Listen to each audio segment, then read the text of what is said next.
Hey, I'm Kate Otis. I am making this video because, like you or someone that you love, I was diagnosed with breast cancer. This is not a end-all be-all. I am not a doctor, an oncologist.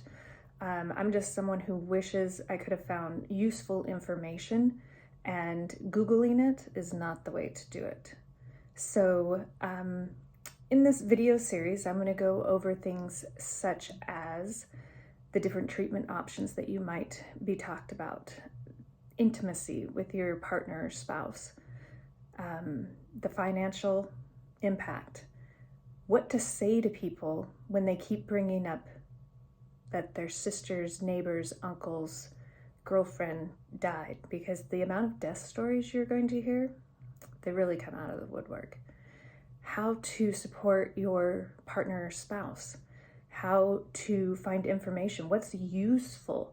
Right now your head is spinning, and I just want to say I am so sorry that you are going through this. Just to share a little bit of my story, I'm 47 years old.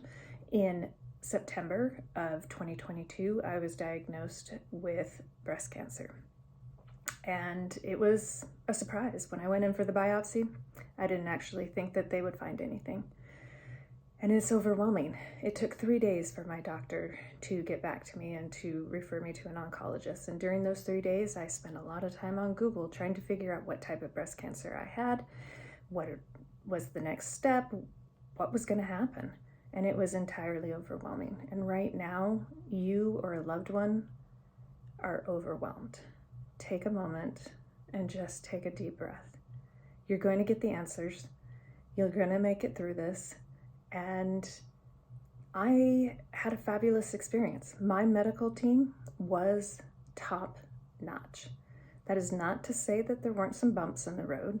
That's not to say that I wish some things had been done differently or communicated to me differently. That's not to say that it didn't seem like it was taking a really long time. But as I started this journey, I had a lot of questions, and nobody could even seem to give me the basics. What type of bras am I going to need if I need a bilateral mastectomy? What supplies are good to have on hand when I'm recovering from surgery? How soon does reconstruction happen? Is it right afterwards? Is it months down the way? Nobody told me that if I had to do chemo, which I'm currently in right now, that would push my reconstruction farther into the future. Things you don't know.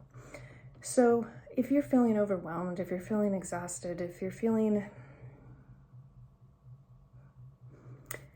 emotionally drained, I'm so sorry. I'm sorry that you're having to go through this. Cancer is a bully, and it attacks all sorts of people. So buckle up, because while I am a fairly optimistic and positive person, I'm also going to incorporate some snark, some realism, and just flat out sarcasm, because you have two choices during this journey. You can fight it every step of the way that it's not really happening, or you can buckle down and say, all right, what am I going to do about it? So if it's you going through this, again, I am so sorry.